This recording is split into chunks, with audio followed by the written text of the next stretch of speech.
जैसा कि हम लोगों को बताया जाता है, ध्यान के निमित्त गुरु स्वरूप का इतना यानी गर्दन से ऊपर,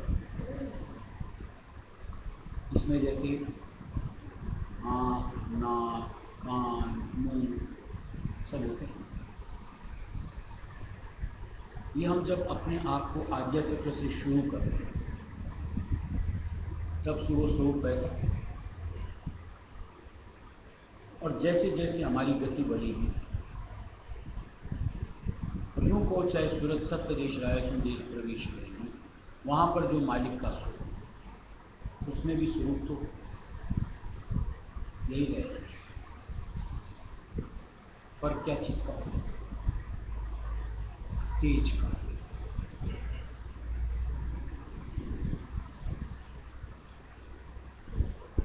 कि वहां की एक झलक, रोशनी, प्रकाश उनका बढ़ता चला जाता है, न कि कुछ और। इस स्वरूप के साथ कहीं कुछ और जुड़ गया कि एक मुंह जुड़ गया कि दो मुंह जुड़ गया, कुछ। यहां पर जिस तरीके से भिन्नता दर्शाई जाती है कि किसी को देवी और किसी को देवता बना दिया, वो साधारण मनुष्य स्वरूप का हो ही नहीं सकता। उसके साथ कुछ न कुछ और जोड़ो, तब वो भगवान और देवी देवता होंगे। जैसे मान लो लोग वहाँ गणेश जी की पूजा करते हैं, नीचे का धड़ तो मनुष्य जैसा और ऊपर देते हैं हाथी जैसा। कभी कल्पना भी नहीं करते, किस्सा जो दिया हुआ है उसके अनुसार कि गर्दन कट गई तो हाथी का सिर लगा दिया। कभी ऐसा मुमकिन हो सकता है? लेकिन वहां प्रश्न करना यह आपका अधिकार ही नहीं दिया कि आप प्रश्न करो। ऐसी एक से एक अगर कोई चीज का अगर आप निचोड़ निकालने का प्रयत्न करो तो ऐसा है कि मन उधर की बातों से कहीं संतुष्ट नहीं हो सकता। लेकिन रहस्य मत, जितनी भी बातें बताई हुई हैं आप उनका कितना ही निचोड़ निकालो, जो आप उसमें अंतर में अपने आप को रसाते जाओगे आपका मन और संतुष्ट होता चला जाएगा, उस चीज की वाकिफता से अपने आप को जोड़ जाए। देखो कहावत भी चलती है, पिंडे सो ब्रह्मांड है, कि जो पिंड में है वही ब्रह्मांड है, यहां से भिन्न कुछ भी नहीं। जिसके लिए महाराज थोड़ी सी हंसी ठिठोले के हिसाब से कहते थे कि मान लो जैसे किसी के 2 मुंह दिखाते हैं, किसी के 3 मुंह दिखाते हैं, किसी के 4 मुंह दिखाते हैं, किसी के 4 हाथ दिखाते हैं, किसी के 10 हाथ दिखाते हैं। कि बेचारा रात को करवट ले तो कैसे ले?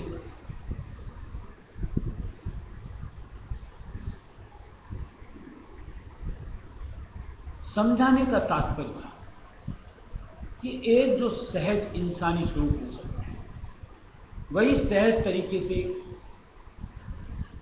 अपना निर्वाह कर सकता है और सहज तरीके से जीव के साथ अपने आप को जोड़ सकता है।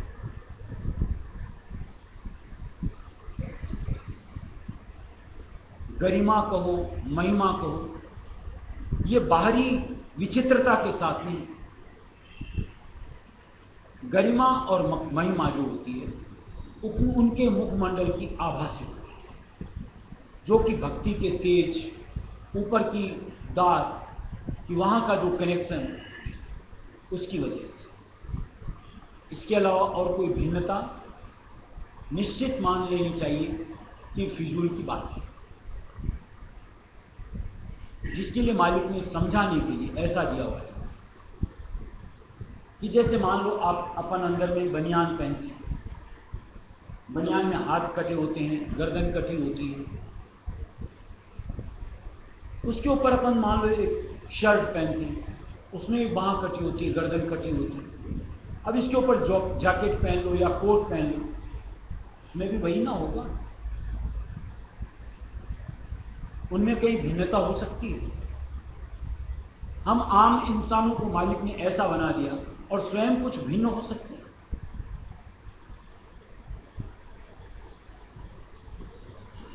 और अगर मान लो भिन्नता हो तो कहीं हम उनको अपने करीब जोड़ने की सोच भी सकते हैं। भय खाकर के, गश खाकर के गिर जाएंगे, वहीं चट्टी पेशाब निकल जाएगा। जरा सा जो स्वप्न अवस्था में भी हम होश में नहीं होते, उस वक्त भी कुछ अजूबा सा दिखता है ना, तो ऐसे डर करके आंख खुल जाती है, न जाने क्या देख लिया। और वहीं जागते में अगर ऐसा कुछ देखने को मिल गया तो कहां जाएंगे?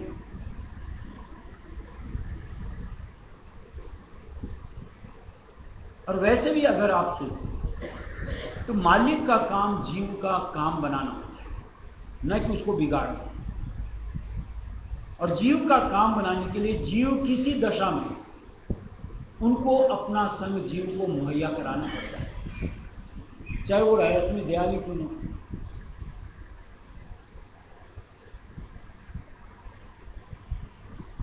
आज मान लो अगर हम जैसे इंसान के साथ कोई हमारी जैसी बोली नहीं बोल करके कुछ और बोली, हम उनके वचनों का लखाव किस अनुरूप कर पाएंगे, कैसे समझ पाएंगे? आज उनके अगर हाव भाव ढंग हमसे कुछ अलग होगा तो कहीं अंतर से हम उनके साथ जुड़ने की सोच भी बना सकते हैं। उस स्वरूप के साथ अंतर में कनेक्ट करो अपने आप को, क्योंकि उस कल्पना के साथ ही एक भय आ जाता है।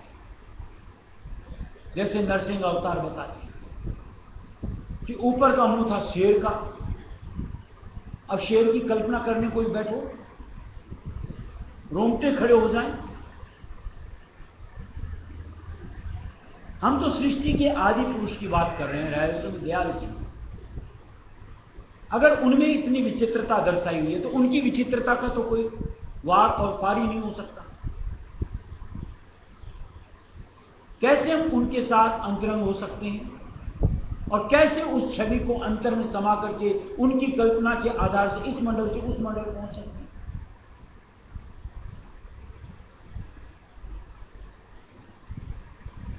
इसलिए देखो, जो भी अवतार स्वरूप आए, चाहे भगवान राम को कह दो, चाहे भगवान कृष्ण को कह दो, या फिर संतों के अवतार को कह दो, एक आम इंसान से कुछ भी भिन्नता नहीं। वही बोल, वही चाल, वही उनका खान, वही उनका पान, कहीं कुछ भिन्नता नहीं। भिन्नता किस चीज की होती है? उनके आचरण की, उनके व्यवहार की, उनके मुखमंडल की। कि जो कोई भक्ति के प्रति थोड़ी सी भी समझ रखता है और कहीं अपने काम बनाने की अंतर में चाह रखता है, वो उस चीज को लग करके उनके साथ अपने आप को जोड़ता है और अपने काम को पूरा बनाता है। और जिनकी ऐसी अंतर की भावना या चाहना को नहीं होती, उनको वो स्वरूप एक सहज इंसानी स्वरूप के मानक लगता है, यानी उनको उसमें कोई विशेषता ही नहीं लगती और वो उनसे उसी अनुसार बर्ताव जैसा एक आम जीव के साथ किया जाता है करता रहता है। यानी उनसे भक्ति की धारणा, की सोच, की चाहना अंतर से ले ही नहीं पाता।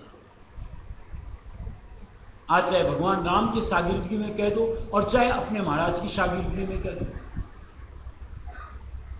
किस अनुरूप किसने उनके साथ अपने आप को जोड़ा, ये उनके अपनी सोच और धारणा के अनुरूप उनसे कुछ नियामत की हासिल होने की बात है। मालिक अपना इजहार, यानी कोई भी अवतार स्वरूप आए, उन्होंने अपना इजहार खुले शब्दों में इस तरीके से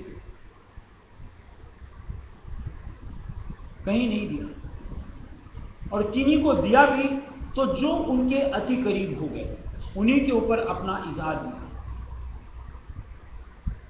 ऐरे खैरे नत्थु खेरे के लिए नहीं कि हर किसी को अपना बाहरी रूप स्वरूप दिखाया जाए। और जो बाहरी ये स्वरूप दिखाते फिरते हैं, मान लो कोई जटा बढ़ाता है, कोई तिलक छापे लगाता है, कोई यूं स्वांग रच करके चाल ढाल दिखाता है, ये तो ठगने का बहाना है। लेकिन बात जहां सत्य के ऊपर आधारित है, उनका किसी भी तरीके से बाहरी ढंग कहीं हमसे जुदा नहीं होता। और जिनको भी संसर्ग लेना होता है, अपने आप को उनके सुपुर्द करता है और उसके ऊपर मालिक अपना इजहार प्रकट करता है। आज जैसे बोलते हैं, भगवान कृष्ण ने अपना विराट स्वरूप दिखाया, किसे दिखाया और कब दिखाया, और उस स्वरूप को क्या एक के अलावा किसी दूसरे ने देखा?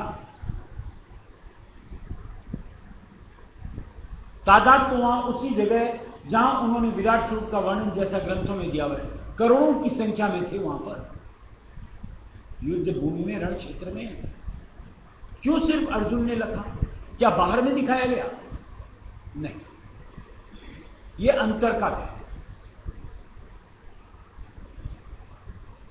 जब सारी दुनिया से उपरामता होती है और एक के प्रति अंतर से पूरा समर्पण हो जाता है, तो मालिक को अपना इजहार देने में कोई देर भी नहीं लगती और मालिक को कोई संकोच भी नहीं होता। लेकिन जहां तक अंतर से उपरामता न हो, या यूं कोई दुनिया से बैराग न हो, तब तक मालिक अपने आप का इजहार देते नहीं। और अगर दे भी दिया जाए तो हम उस चीज की गम को न तो समझ सकते हैं, न लग सकते हैं, और उससे अपना कोई फायदा भी नहीं उठा सकते। ऐसे में उनका कुछ इजहार के बतौर दिया हुआ व्यर्थ चला जाता है।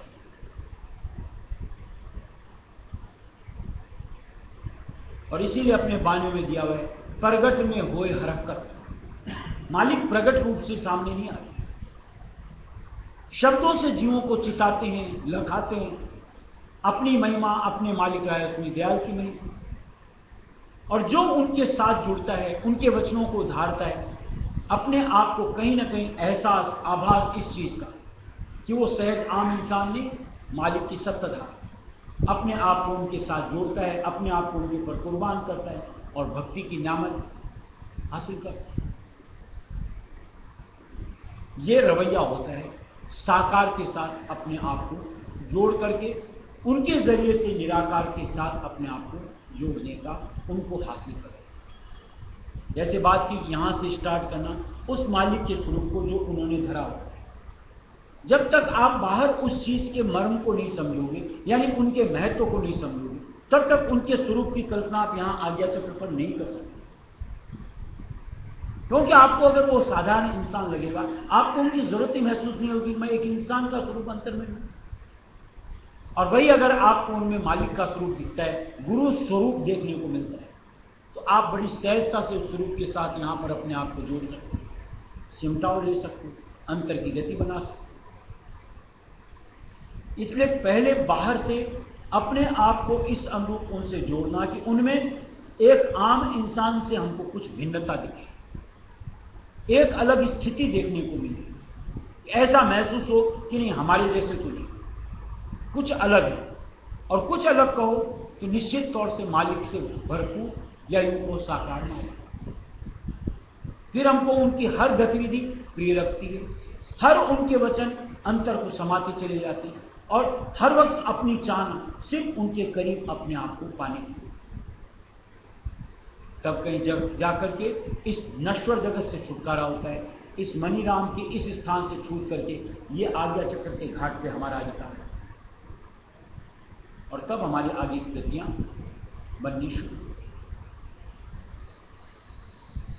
राधा स्वामी आय प्रगट हुए जब से, राधा स्वामी नाम सुना तब से, राधा स्वामी आय प्रगट हुए जब से, राधा स्वामी नाम सुना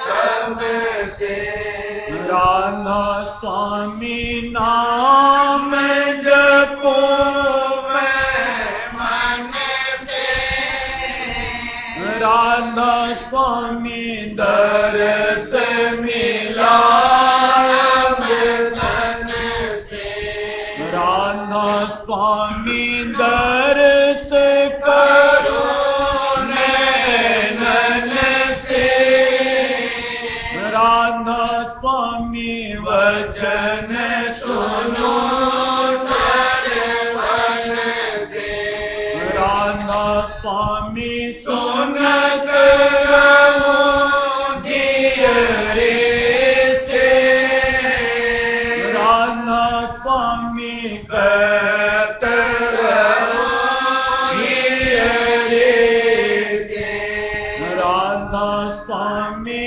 नाम धरो प्राणन से, राधा स्वामी नाम गहो दिन से, राधा स्वामी राय चलो पावन से, राधा स्वामी संग करो कर से, राधा स्वामी सेव करो सब धन पास बसो अति डर से। राधा स्वामी गाय रही मैं उमंग से। राधा स्वामी जाय रही कोई दिन से। राधा स्वामी रटन लगी दम दम से। राधा स्वामी याद बढ़ी छिन छिन से। विसरत नहीं राधा स्वामी जिगर से। बिछड़त नहीं राधा स्वामी पलक से। राधा स्वामी रूप देख दो खिल से। राधा स्वामी प्रीत लगी मेरे दिल से। राधा स्वामी बोले एक दिन मुझसे। राधा स्वामी पर बल गए उस दिन से। राधा स्वामी महिमा क्या कहूँ किससे। राधा स्वामी शरण छुड़ावत जम से। राधा स्वामी अलग किया भर मन से। राधा स्वामी लिया छूटा कर मन से। राधा स्वामी लिया लगा चरणन से। राधा स्वामी आए देश अगम से। राधा स्वामी हंस किया मोहि नर से।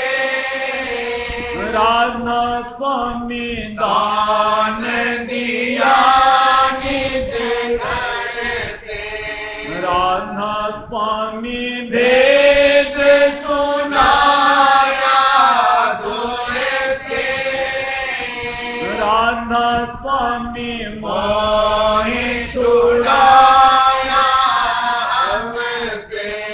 राधा स्वामी अपना किया जगत से।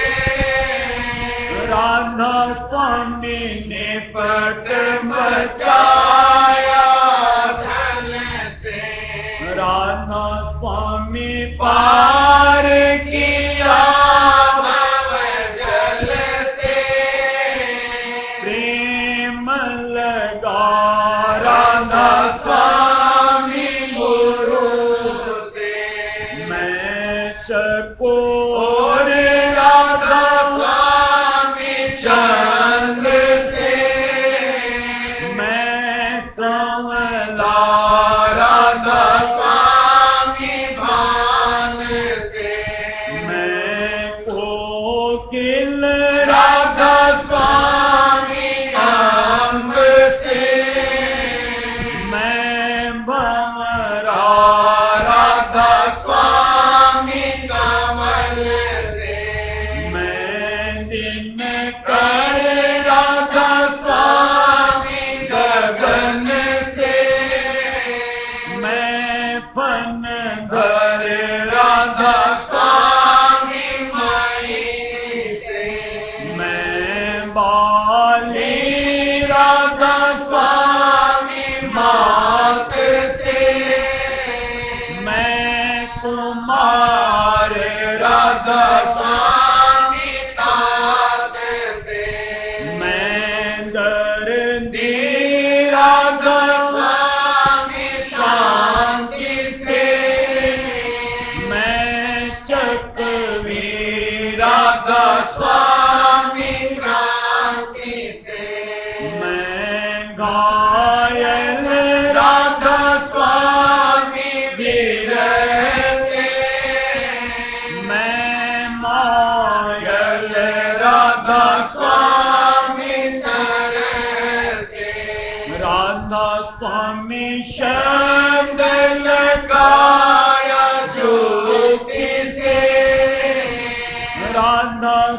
स्वामी नाम कमाया भक्ति से मैं प्यारी राधा स्वामी प्यार से मैं मीना राधा स्वामी धार से मैं अंडा राधा स्वामी पूरम से मैं तरंग राधा स्वामी सिंध से मैं गगरी राधा स्वामी नीर से मैं कमान राधा स्वामी तीर से मैं भई बन राधा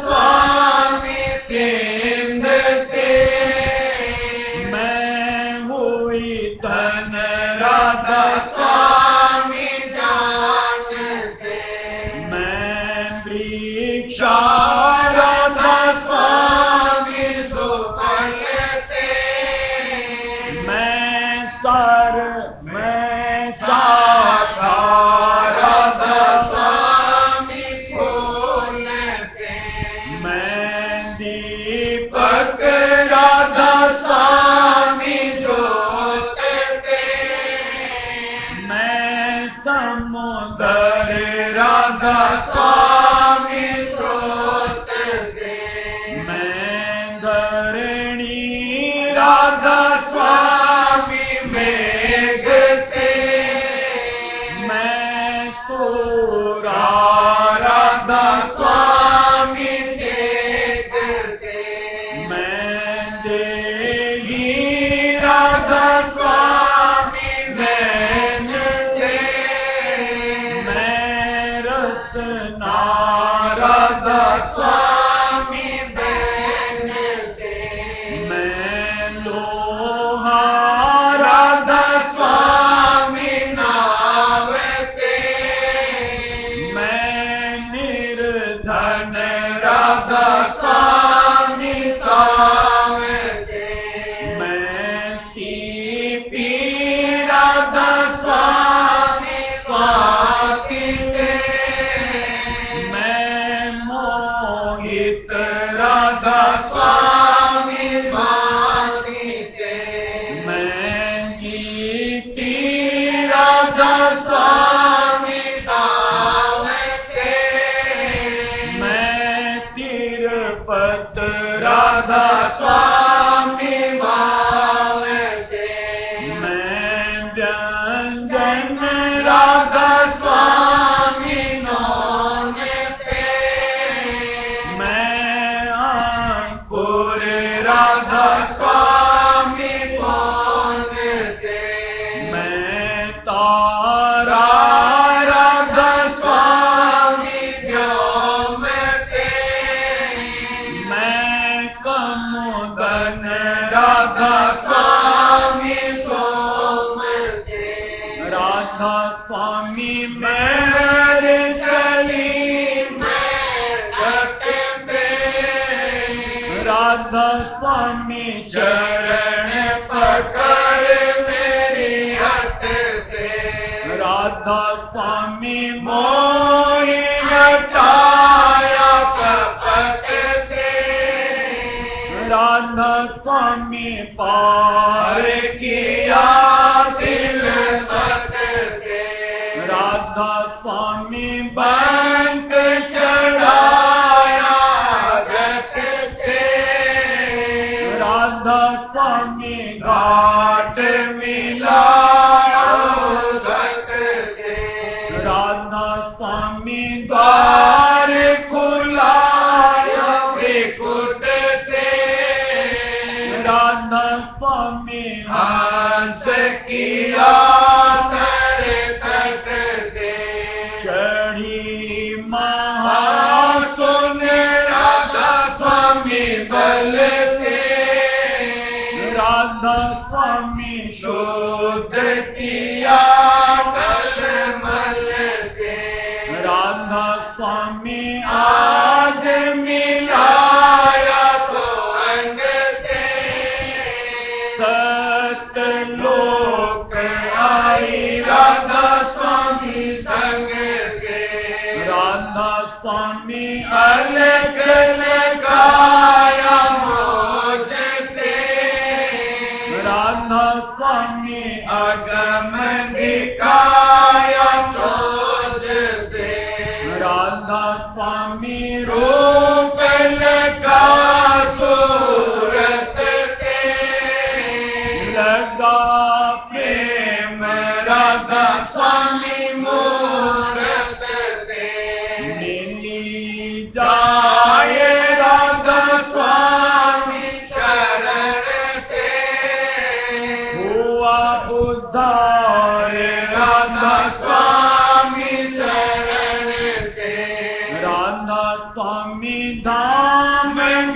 राधा स्वामी मोहि सिंगारी सज से राधा स्वामी अंग लगाया अंग से राधा स्वामी वेद मिला सत्संग से पार हुई राधा स्वामी लगन से राधा स्वामी आज हटाया मलन से उपमा राधा स्वामी कहो कौन से राधा स्वामी काढ़ा सभी जोन से राधा स्वामी पाए बहुत कठिन से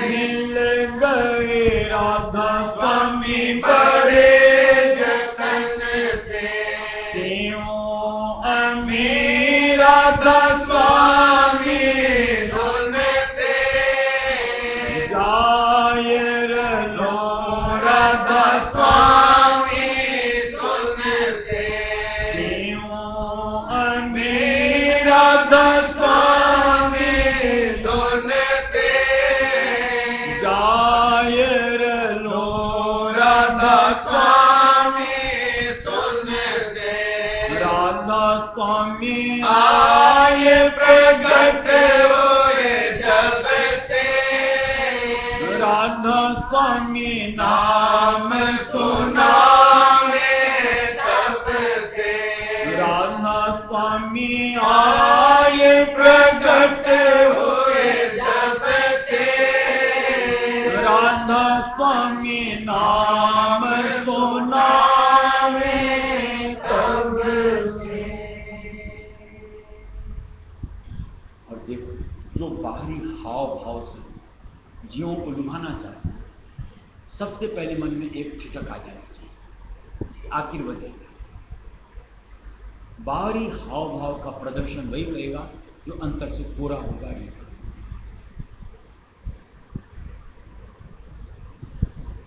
सच्चों के संग से तो जब आप अंतर में अपने आप को जोड़ो, वहां उनके हाव भाव रंग ढंग जो उनकी असली निज मूर्त है वो हमको देखने को लगने को मिलता है बाहर, जिसके लिए महाराज ने तो साफ शब्दों में दिया कि कपड़ों का क्या है, 2 पैसे की गेरू से रंगे जा सकते,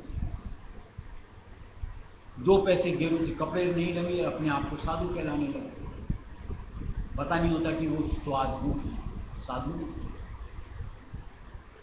उनकी चाहना जीवों को ठगना, अपनी उदर पूर्ति करना, अपना मान सम्मान हासिल करना, इसके अलावा कुछ नहीं। और जिनकी नियत में खोट है उनसे कोई अगर जीव जुड़ेगा तो हासिल क्या कर पाएगा, ग्रहण क्या करेगा। और साथ में अगर सोचा जाए तो हम अपनी परिस्थिति जिसमें कि आज हम अपने आप को फिसलन पे पाते हैं वहां से संभालेगा कैसे। कभी उसने अपने मन को कंट्रोल नहीं किया, हमारे मन को कंट्रोल कैसे कर पाएगा। जब हम उनके स्वरूप से जुड़े, उनके दिए नाम से जुड़े, उनमें क्षमता ही नहीं तो हमारे मन की स्थिति यूं की त्यों बल्कि यूं को और बदतर होगी। और वही अगर सच्चे का संग देखो किस तरीके से हालात बदलते हैं, मन की गतिविधियां परिवर्तित होती हैं, कहीं झिझक लेता है। एक अंतर मालिक के नाम को जोड़ करके, मालिक के स्वरूप को जोड़ करके नीचे का पायदान से ऊपर की तरफ उठता चला जाता है। परिस्थितियां सामने हैं। इसलिए जैसे इस शब्द में पढ़ा कि साकार और निराकार मालिक के जरिए से आगे से आगे, आगे से आगे, एक से बढ़कर के एक लीला सत्संगी के ऊपर सामने खुलती चली जाए, जो कि सिर्फ सच्चों के मार्फत मुमकिन है। पाखंडियों झूठियों को मालिक ने क्या दिया है कि गुरु तो मान प्रतिष्ठा चाहे, शिष्य स्वार्थ संग आग लगा, कि वो मान सम्मान चाहता और शिष्य की चाहना में कुछ वासनाओं से जुड़ी होती, ऐसों का संगम जब बनता है, दोनों की खूब ठनती। लेकिन वही अगर सच्चों के साथ जुड़ तो हर वक्त हमारे लिए उठा पटक, यानी मन की तरंगों को जो हर वक्त उछलती है उनको पटकना होता है। जो कि बिना सच्चे के किसी की क्षमता है कि मन की धारणाओं को कहीं कंट्रोल किया जाए। वहां तो यूं को और हाँ बेटा चल ठीक है, हाँ हो जाएगा, आश्वासन ही किस्म रूप दिया जाए। मान लो कोई लेके गया तुम्हारी औलाद, हाँ ठीक है ऐसा करो हो जाएगा। दुनिया की कोई समस्या हो, हाँ ठीक है हो जाएगा, जैसे सारी सृष्टि होने के हाथों में केंद्रित। क्या उनके इस तरीके कथन से हम अपने आप को सचेत नहीं कर सकते? और हम लोगों ने जो देखा, जब भी कोई इस तरीके की पुकार मालिक से करते, मालिक साहब कहते नसीब में होगा तो होगा, नहीं तो रहा सुन, आगे भक्ति की राह पे पड़ो, इन सब जंजाल से अपने आप को निकाल। ये मसला अलग और ये मसला अलग, यानी कर्मों के साथ जुड़ी हुई बातें अलग होती हैं और भक्ति के पथ पर चलने के रास्ते बातें अलग होती हैं। और सत्संगी के लिए जैसे मालिक ने बोर्ड पे भी लिखा कि बात चर्चा करने तो एक मालिक की, इन फिजूल की बातों में, यानी कर्मों से जुड़ी हुई बातों में, यानी आराम, बीमारी, आज व्यवसाय में घाटा, नफा, नुकसान, इन बातों के लिए संत मत राया सुनत नहीं। हमारी इतनी अद्भुत नियामत के रूप में जो गुरु स्वरूप आते हैं, उनके साथ अपने आप को जोड़ने का मतलब वो नहीं होता। वहां से तो जुड़ करके आप आगे की राह कि किस तरीके से मेरा निर्वाह, कैसे मैं आज मन से पीछा छुड़ाऊं, कैसे मैं अपने आप को विकारों से पीछा छुड़ाऊं, इसकी जुगत लो और उस अनुरूप फिर अपने आप को करने के साथ जोड़ो। देखो हमारा उत्थान कैसे होता है। और निश्चित तौर से अगर ऐसा मुमकिन होता है, यानी मान लो कर्मों से जुड़े रहने के बावजूद भक्ति अंग का बर्ताव हमारा शुरू हो गया, तो ये कोई मायने नहीं है, ये तो आएंगे और जाएंगे। जैसा हमने किया वैसे एक सच्चे आधार से जुड़कर कि ये जरूर है कि मालिक के आधार से जुड़ने से वो जिस अनुरूप हमको परेशान करते थे, अब वो परेशानी हमको परेशानी नहीं करती, बल्कि उसको भी देख करके कहीं अपने आप के ऊपर में लगता है, देख तूने कैसे कैसे खोटे किए थे, आज इस तरीके से परिणाम के स्वरूप आए। ये मालिक की दया हो गई कि अब ये जिंदगी संभल गई, आइंदा तो इस अनुरूप के मेरे साथ कहीं भोग नहीं आएंगे। ऐसे मन हर वक्त सहेजता रहता है, अंतर से नाम के साथ जुड़ करके अपने आप को प्रफुल्लित कर, और निश्चित तौर से मालिक दया को पा करके, मेहर को पा करके खुशहाल हो जाता है। और ये सिवाय सच्चे की और कहीं से बख्शिश के तौर से नहीं दिया दादा। बार बार करूं विनती